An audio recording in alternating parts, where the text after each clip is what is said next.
All right, what is good, ladies and gentlemen? It is the Master Reviewer back again with another review, and today we are doing a review for the Apothecary Diaries Season 1. And before we begin, I just want to give a big apology to the one that recommended this review, which was ZZ Rocket-X1M. I really do apologize because this person recommended this review I think 2 or 3 months ago, and because of the way that my schedule was working at the time, I was not able to get to it until fairly recently, but I did change my schedule around, so I'm trying to prioritize viewer recommendations, and so viewer recommendations are going to hopefully get out sooner than they would based compared to how my schedule used to be. So once again, a big shout out to ZZ Rocket-X1M for the recommendation. They recommended the Apothecary Diaries. It should be on screen here, and yeah, so with that said, let us just get into it. I don't really have any further background other than that, so yeah, let's just begin. Starting off with the plot. So the plot of the show is that basically up until now, season 1, the plot of the anime is that it follows the main character, Mao Mao, who is this, she's a girl that is very much into poisons and pharmaceuticals, and you could say basically stuff in that nature, like poisons and stuff. She really likes making poisons and testing them out on herself and stuff. And so she ends up getting kidnapped by these bandits, I guess, and then she ends up getting sold to the royal palace. And then there she ends up using her skills, and then she tries to stay as this low-level worker, but then she ends up using her skills in order to solve a mystery, and then that causes her to get promoted to becoming a food taster, since she's so knowledgeable about poison and stuff. And so basically the show becomes she ends up working in the royal palace, and then she ends up working close with there's this eunuch, this guy named Jinshi, who is this very high, up until this point he's said to be eunuch, but it's very much hinted, pretty much revealed that he's not actually here. He might be a eunuch, but he's definitely not who he says he is in the show so far. So basically she works, the show is basically each episode, it's kind of there's a different, here, the way I want to describe it is it's a combination of, it's like Dr. Stone combined with a bit of Ouran High School Host Club, and then a bit of House. It's all three of those combined together, where it's you have each episode, it's a different mystery, and Mao Mao is using her knowledge on medicine and poisons in order to solve various mysteries. That's the first half of the season. It's kind of weird. It's one season, but it's 24 episodes. So I think it was split into 2 cores. So there was the first 12 episodes and then the second 12 episodes. And the first 12 are kind of focused on Mao Mao. She's serving under Lady Gyokyo, who is there's basically 4 consorts or concubines, whatever I think the translation, it changes the word here and there. But basically there's the empire has basically the emperor has 4 consorts, which are basically the woman that he that give him children, I guess. So she ends up serving under one of them, Lady Gyokyo, and the first 12 episodes of the season, it's kind of her getting adjusted to the job, I guess, and then there's various mysteries and stuff. But then in the second half of the season, it does kind of focus more so on a conspiracy that's going on in the background, where it takes all these mysteries and it starts kind of putting them together of some larger scale operation going on in the background. So yeah, so overall the plot of the show, it also towards the end of the season, it does focus on, there is a character, Lakan, who is I guess spoilers for anyone that didn't see the show. I should have said that towards the beginning, but spoilers for anyone that didn't see. This is going to be a major spoiler, so click off if you don't want to hear this. But Lakan, he is revealed to be Mao Mao's father, and so the end of the season, it kind of devotes a lot of time towards him as a character. Especially, I think honestly the second to last episode is one of the best episodes of the show thus far, because it's just the complete backstory of Lakan, which I thought was really good. And it's kind of weird, I'll get more into this with the characters, but actually I'll speak about the characters now, I guess. Here, the plot in general, I think the plot for each episode, I would give overall I would say that the plots are between a 7 to a 7.5. I would say that the plots are here, I'm gonna say that they're honestly, no, that's a bit too generous. I'm going to say it's between a 6.5 to a 7, the plot, because as of the moment, it's it's kind of just building stuff up, and it kind of feels there's not too much payoff except for the stuff with Lakan, and it still feels all these mysteries, it's there's no payoff yet. We don't really know what's going on in the background, so it feels there's not a lot of progress being made so far. So, but I'm going to say the plot's good. I'm going to give it a 6.5. I think I'm going to be kind of harsh with it, but a 6.5 I'm going to give it. In terms of the characters, I think Mao Mao is a good lead protagonist. I thought that she was very good. She's this character that is very much into medicine and stuff, so anytime she sees these rare herbs or stuff that she could use to make poison, she gets really excited. She's I think the certain characters are portrayed by animals, so Mao Mao's a cat, and I love cats, so that's great. There's another character, what's his name? Let me see here. what is his name? He is a minor character. His name is Lee Haku. Yeah, it's a lot of characters in the show. So Lee Haku, he's like portrayed as a dog. I think Lock-On, he's kind of portrayed as a fox and stuff. So yeah, I'm ranting about stuff that isn't really that important. But anyway, so Mao Mao is a very good lead protagonist. She's like in a situation where it's like she doesn't really want to. She wants to work at the palace, kind of. It's like, but she's like not the most enthusiastic. She's kind of like apathetic towards a lot of stuff. She's like a very good servant, but then she only really gets excited when it comes to like solving mysteries of like when it comes to poisons and stuff in that area, that like realm of stuff. So she is a good protagonist. You also have Jinshi, who is this, he's like a high-ranking person at the Empire, and he's a eunuch, and he is, like, basically, it's like we as the audience kind of know who he is, but Mao Mao, she herself doesn't really know who he is at this point in time, so he is I'm pretty sure, like, he's a noble. He's basically, I'm pretty sure they basically revealed that he is the son of Adwa, who was one of the previous consorts that ends up leaving the palace towards the middle of the season, so he's good. He has, like, I like the chemistry between him and Mao Mao. It is good. And yeah, overall, he's another good character. All the moments and stuff, I like him.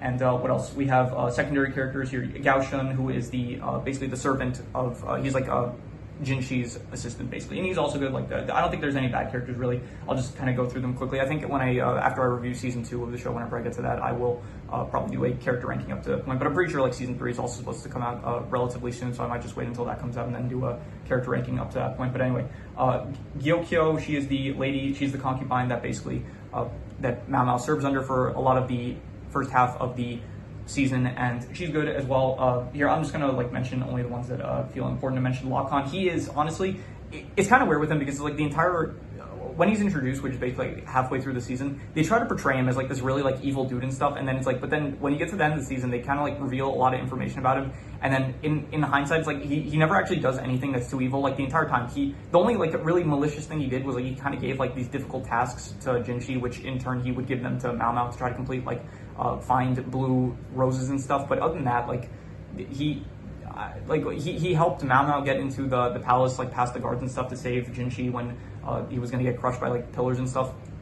And he really didn't do anything too sinister, but they really tried to portray him as like the sinister dude. I think they kind of did some misdirection where I think they tried to imply that he raped a woman, I think, but then as like when you get to the end of the season, you find out that didn't actually happen. So because he speaks with Jinshi about how to like if you can't get a woman from a I forgot the word for it, but the place that all the concubines are at, the consorts, I forgot what you call that place, but he said that the way to lower their value is to basically like impregnate them, or no, he doesn't say that. He says like ask Mao, like you have someone that knows about this kind of stuff, and so Jinshi asks Mao Mao, and then she basically implies that if like a consort gets raped, then their value like goes down. So I think it's like they try to imply that he ended up like doing that, but then when you find out later on, like he didn't. So they really try to paint him out as like this evil dude, but then it's like once you get towards the end of the season, it's like there's nothing really bad about him. So but you still have like, you have Mao Mao, she like shows this like really, it like flashes for like one frame, you see like Mao Mao,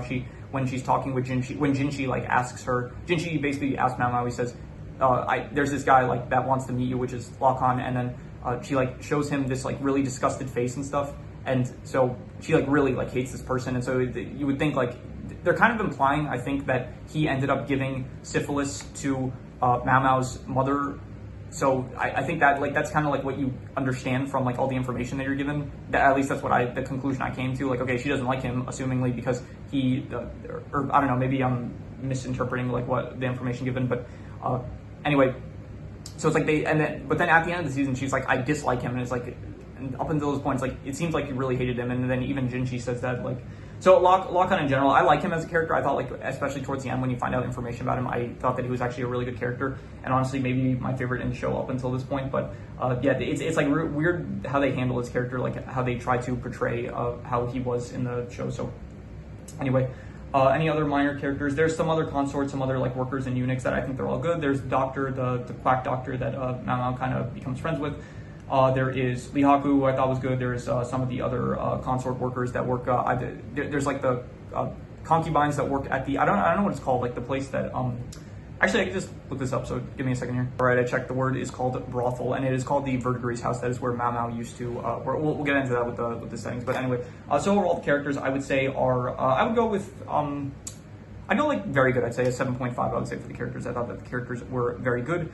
In terms of these settings, it does mostly take place in the palace, but you do see some of the pleasure district, which has the verdigris house and the area that all of the consorts work. So I thought that all of it was actually pretty nice, a lot of the settings. So I would say between like a 7.5 to an 8, I would say, like, between very good and great. And I think I'm going to be harsh with this. I'm just going to call it very good. But yeah, the settings, it was all very nice. It's like very majestic palaces and stuff, and it like all looks very good. Like, there's the garden parties, which all look very nice. So all of it, I would say, is very good, I'd say. So in terms of the art style, it is, I think I would give it like also between like a 7.5 to an 8. I thought it was between very good and great. I think I'm going to give it very good because it is a bit on the simplistic side in comparison to some other art styles, I guess. But it is a very good art style, I would say. It's just kind of basic, but you know, it works. And yeah, so I'm just going to say it's a very good art style. So in terms of the mystery / drama, I'm kind of grouping these together because I consider a lot of the drama to stem from like the mysteries that there is. And I would probably say that the mysteries, a lot of them are like pretty basic, to be honest. Like, a lot of them do get solved relatively quickly. So I'm going to say the mysteries, they're decent. They're not really like the most interesting, to be honest. I guess when you get later on towards like the grand narrative of like what's going on with like all the mysteries, when you combine them together, like what's really happening when it comes to like towards the end with the pillars falling and stuff, it's like, I am interested in seeing where it's going to go, but as of the moment, I'm not too interested in any of the mystery aspects, like in particular. I do like when I like how they tie it into like medicine and stuff, and like the actual poisons and that kind of thing. But the actual mysteries on their own, like, a lot of them feel like really quick. Like, I think there was one where it's like some guy, he shows up and he says he has like sores on his hands, so he's been cursed, and then it takes like in the showtime, it takes like 5 minutes, and then they just figure out what the problem was, and it was just that he was like burning something that he shouldn't have or something like that. So the mystery, it's decent. It's like, it's not bad or anything, but it is probably yeah, it's also like a bit confusing, which I think I'm going to get into now. Here, the worst thing, I will say probably the worst thing is probably the clarity. There are like a lot of moving parts in this show, so there's like a lot to keep track of like different characters. Like, it mentions like, okay, there was 2 different people, they died from the same cause and stuff, and it's like there's a guy that there's like a lot of characters, and there's like stuff to remember about them, and then there's this other person that she faked her death and stuff, and there's just like a lot of the mystery aspects. They do end up it's like a lot of moving parts, and it is a bit difficult to remember. So I'm going to say that the clarity, it is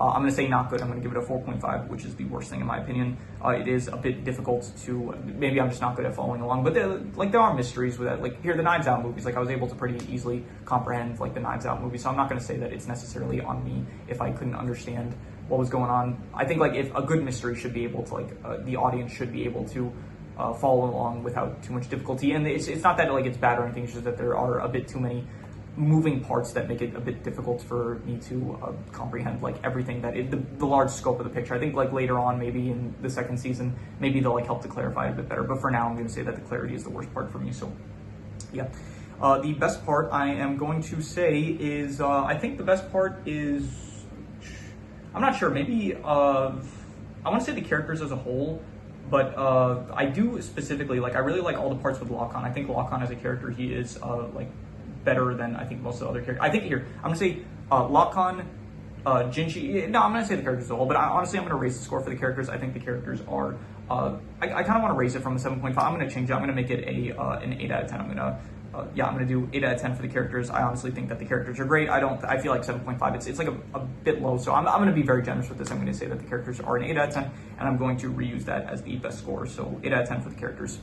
And yeah, that is all the categories, so I'm going to do the calculations. So King Crimson. All right, so it ends up coming out to only a 6.5, which would be good, but I would probably give it a lot higher than that. I think I would give it probably like a, I want to say between a 7 to a 7.5, like between pretty good and very good. And I think, honestly, I'm going to be generous. I'm going to give it a 7.5. I'm going to say it was very good in my opinion. I did very much enjoy it, and I am excited to see where they go with it in season 2. And so yeah, 7.5, very good. Once again, big shout out to ZZ Rocket-X1M. I want to just apologize. It's from this point out, I don't know how it's going to go with me starting university and stuff, but I don't think it's got any recommendations from this point. If it's like a show that is relatively short, like not something that's like, I don't know, hundreds of episodes or something like that. If it is a relatively short show or anime or movie or anything like that, I can give a I'm not going to say I'm going to give my guarantee, but there's like a good chance that I will be able to get out a review for something that is recommended within the month, I'll say. So yeah, it's not going to take like as long anymore. It's like I'm going to try to make the recommendations a priority. So yeah, so that is pretty much all there is to it. So if you have any recommendations, any shows, movies, video game stories, anime, web series, anything that you want me to review, leave it in the comments and I will maybe possibly check it out. But with that said, that is pretty much all there is to it. So let's leave it at that.